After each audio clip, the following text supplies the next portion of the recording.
Mensaje del 25 de marzo de 2020 en Medjugorje. Queridos hijos, he estado con ustedes todos estos años para conducirlos por el camino de la salvación. Regresen a mi hijo, regresen a la oración y al ayuno. Hijitos, permitan que Dios le hable a su corazón, porque Satanás reina y quiere destruir sus vidas y la tierra por la que caminan. Sean valientes y decídanse por la santidad. Verán la conversión en sus corazones y en sus familias. La oración será escuchada. Dios atenderá sus súplicas y les dará la paz. Estoy con ustedes y los bendigo a todos con mi bendición maternal. Gracias por haber respondido a mi llamado. Bueno, me han pedido que comente este mensaje, hace tiempo que no lo hacía, especialmente porque ha sido dado en medio de este confinamiento a que nos tiene sometido el virus. Bueno, más precisamente las autoridades civiles por causa del virus. Y también ha sido dado en medio del padecimiento de esta lamentable veda sacramental a la que ya me referí antes y en más de una oportunidad. Bueno, la pregunta es, que me hacían, ¿no? ¿La Virgen es ajena a todo esto? ¿Lo pasa por alto? ¿O bien lo está aludiendo cuando dice que Satanás reina? Y sean valientes, también nos dice. Ante todo, debo decir dos cosas. La primera es que la Santísima Virgen apenas se habló de la guerra cuando la guerra se desató en los Balcanes, aunque sí lo hizo antes. Incluso se presentó exactamente 10 años antes como Reina de la Paz, porque hay que recordar que la guerra comenzó justo en el 10º aniversario de las apariciones. En segundo lugar, sí que dijo, pero como hace ella, con suma delicadeza, sin alarmismos, con respecto a la guerra, por lo menos el estilo, digamos, de Medjugorje, con respecto a la guerra había dicho que se podía evitar con la oración y el ayuno. No la entendían, creían que hablaban de la guerra en ningún otro lugar. No entendieron que, si bien se refería a todas las guerras, también estaba hablando en particular de esa guerra que abatiría esa zona, justamente Bosnia, ¿no? Bosnia. Ahora la situación es similar. Porque si miramos bien, ya nos había advertido. Y me refiero al mensaje del 25 de julio del pasado año, del 2019, cuando dijo, entre otras cosas, hijitos, vendrán las pruebas y ustedes no serán fuertes, y el pecado reinará.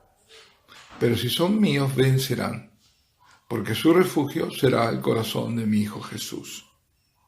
Y agregaba, hijitos, regresen a la oración hasta que la oración se convierta en vida para ustedes de día y de noche. Siempre. Eso era magnífico también porque estaba pidiendo, o apoyando, no apoyando, no es la palabra, ¿no? Pero alentando a la oración perpetua, que es la oración día y noche. Es decir, nos estaba advirtiendo de que van a venir fuertes pruebas. Y en parte ya llegaron, ¿no?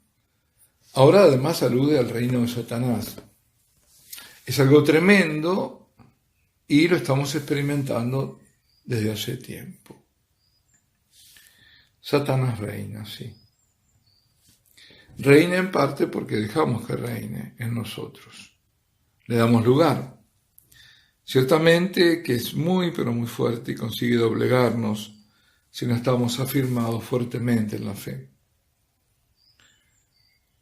Hay que recordar, Santiago el Menor nos dice en su carta, someteos a Dios, resistid al diablo y huirá de vosotros. Y algo parecido dice San Pedro en su primera carta. Sed sobrios y velad, porque vuestro enemigo el diablo ronda como león rugiente, buscando a quien devorar. Resistidle firmes en la fe. Resistir en la fe. Es de la fe en Cristo que se lo vence, porque es Cristo quien vence en nosotros. Se resiste desde la fe. Se resiste desde la afirmación y el reconocimiento de Jesucristo como nuestro Salvador en la unión con Él. Solo resiste refugiándonos en su corazón. Como dice la Virgen, las pruebas serán muy fuertes, pero vencerán porque su refugio será el corazón de mi Hijo. Es decir, yo los voy a llevar desde mi corazón, donde ustedes quieren estar y que me están siguiendo y están consagrados, al corazón de mi Hijo. Bueno, resistir en la fe es resistir desde la santidad. Sabemos que el Señor en el Evangelio al diablo lo llama príncipe de este mundo. Y así en San Juan aparece, y aparece no una vez, sino 3 veces. Y voy a decir cuáles. Ahora es el juicio de este mundo. Ahora el príncipe de este mundo será echado fuera. Juan 12:31. Ya no hablaré muchas cosas con vosotros, porque llega el príncipe de este mundo. En mí no tiene ningún poder. Juan 14:30. Y en lo referente al juicio, porque el príncipe de este mundo será juzgado. Juan 16:11. Vamos a ver esto de Juan 16. ¿A qué se está refiriendo? En este último caso está hablando Jesús de la venida del Espíritu Santo, a quien enviará. Y decía que cuando viniese el Paráclito, convencería al mundo de 3 cosas. En cuanto al pecado. Ahora, ¿cuál es el pecado? Atención, aquí en San Juan. El pecado es no creer en Jesucristo. Todo se juega, tanto ayer como hoy, en torno a la persona de Cristo.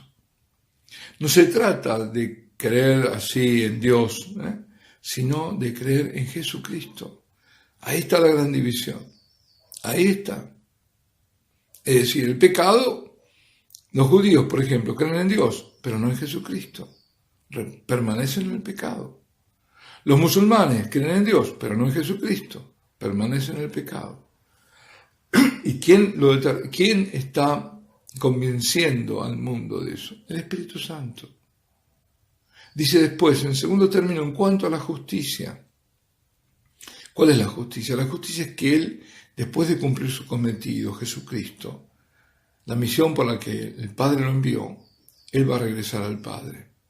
Es decir, la justicia es que Él vuelve a la gloria que ya tenía desde la eternidad. Y por fin, el Espíritu Santo convencerá al mundo, dice, en lo que estaba aquí aludiendo, en lo referente al juicio. En lo referente al juicio, porque el príncipe de este mundo será juzgado. El juicio es la victoria de Cristo sobre Satanás, la victoria definitiva en la cruz. Entonces, ¿cómo dice la Gospa que Satanás reina? Bueno, ante todo, porque si bien fue derrotado por Jesucristo, como recién decía, debemos nosotros derrotarlo también por Jesucristo. A Satanás se le dio un tiempo, un siglo, y está por terminar. Y esa fue la revelación que recibió el Papa León XIII, la visión que tuvo. Y es lo mismo que la Virgen le dijo a Miriana, creo que fue al comienzo de las apariciones, que este siglo, decía por el siglo pasado, está bajo Satanás. Eso mismo también lo había revelado la beata Ana Catalina Emmerich. Le fue dado un siglo.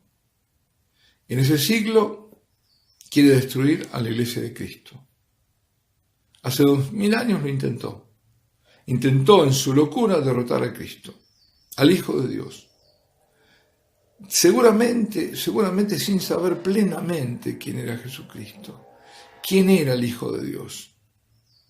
No un mero título, ¿no? Sino, querría que fue, no sé, un dioscuros, es decir, un semidios. Sin embargo, era Dios mismo en la carne. Y quiso destruir la cabeza y, por supuesto, fue vencido. Ahora trata de destruir al cuerpo, a nosotros, la Iglesia de Cristo. Y lo hace de 1000 modos. Diría que ahora de todos los modos. Y uno de esos, peligrosísimo, el más peligroso de todo, es desde dentro de la misma Iglesia. La afirmación que Satanás reina tiene implicaciones tremendas. Reina en el mundo, porque todo lo tiene, sí.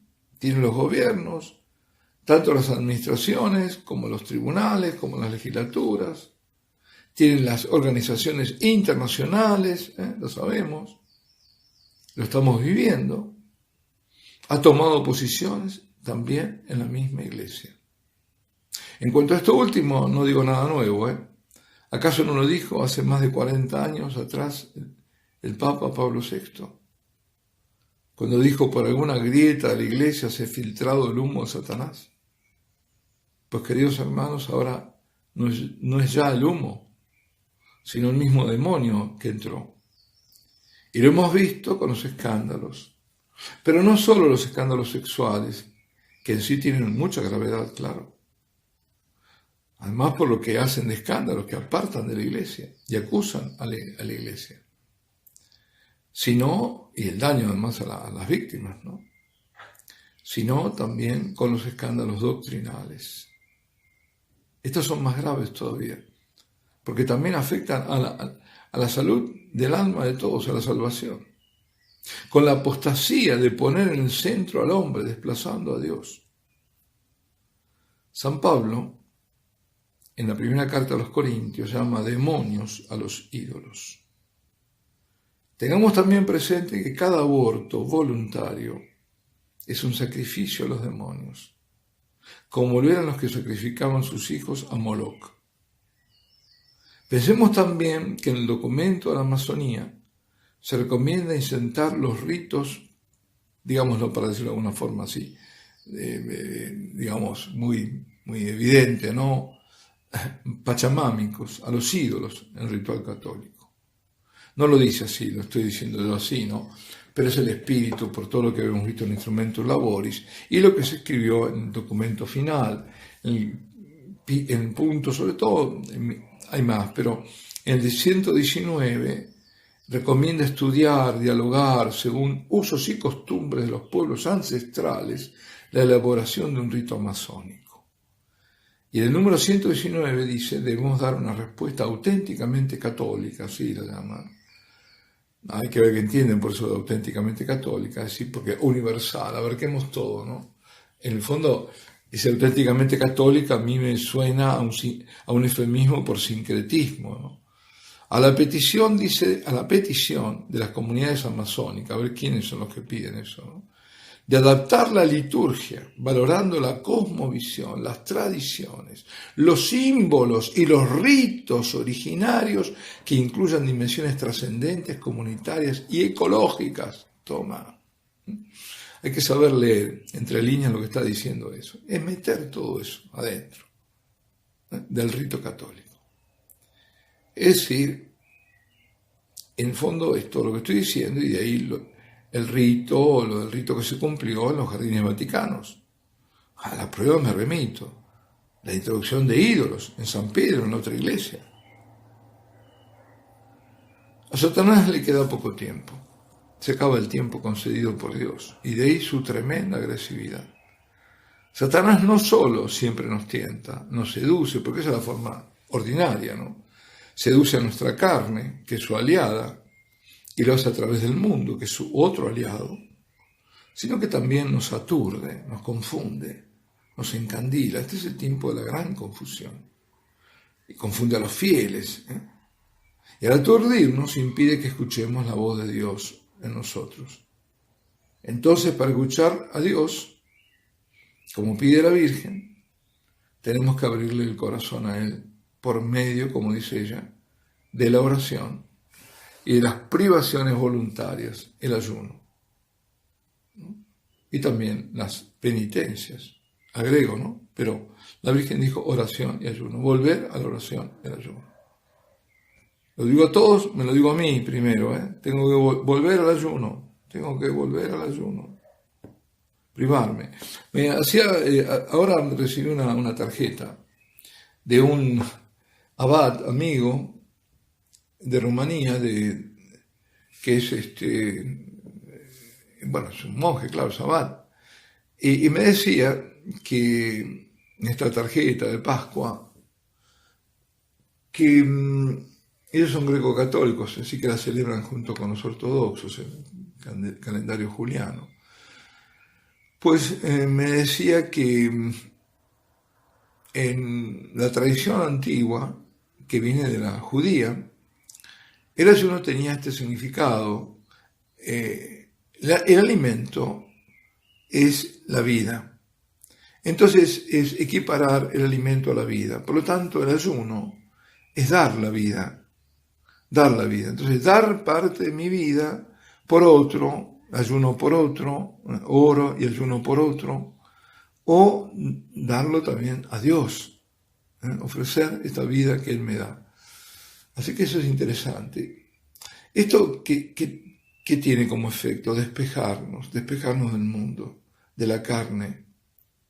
Y por tanto nos apartamos de los medios de ataque del enemigo, de la seducción. Y orando nos dirigimos a nuestro Creador, a nuestro Salvador. Por eso el llamado es a dejar la mediocridad, a ser valientes, a decidirse por Dios, decidirse por el combate, porque es el Señor quien combate en nosotros. El combate no lo podemos eludir, El que crea que porque no combatir al enemigo se encierra, se va a salvar, está al contrario, le está dando el doble de fuerza. Cuando nosotros cerramos las iglesias y no decimos nada, o no nos oponemos a los atropellos que han habido, de las autoridades, por ejemplo, como pasó en Italia, en España, en otros lugares, le estamos dando doble fuerza al enemigo. Lo que están haciendo con las iglesias católicas jamás lo harían con una mezquita, jamás. ¿Por qué? Porque les tienen miedo. Nosotros, en cambio, con esa pasividad estamos permitiendo que el enemigo tenga más fuerza. Aquí no hay que rehuir el combate, sino que hay que ir fortalecido al combate. Hay que decidirse por la conversión, por caminar hacia la santidad, que ahí está la fuerza.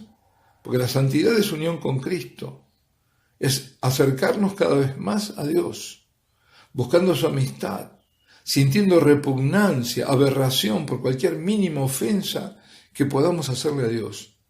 Por eso también ese camino de oración y privación, de ayuno, de despojamiento, es al mismo tiempo de reparación por las ofensas cometidas contra Dios. Primero pedirle perdón nosotros y reparar por los demás. Y no se trata aquí de fórmulas ni para rezar ni para nada, porque todas las fórmulas ayudan, sí, pero si no está el corazón de nada sirven. Lo que nos pide la Virgen siempre, en Medjugorje especialmente, es el corazón, la actitud del corazón, la disposición, la apertura, el abandono a Dios. Y lo hacemos por medio de María. Si nos decidimos por este camino de santidad, por cierto que seremos escuchados, como nos dice ella, y preservados de todo mal, y por sobre todo, del absolutamente letal virus de la apostasía y del pecado. Ave María Purísima.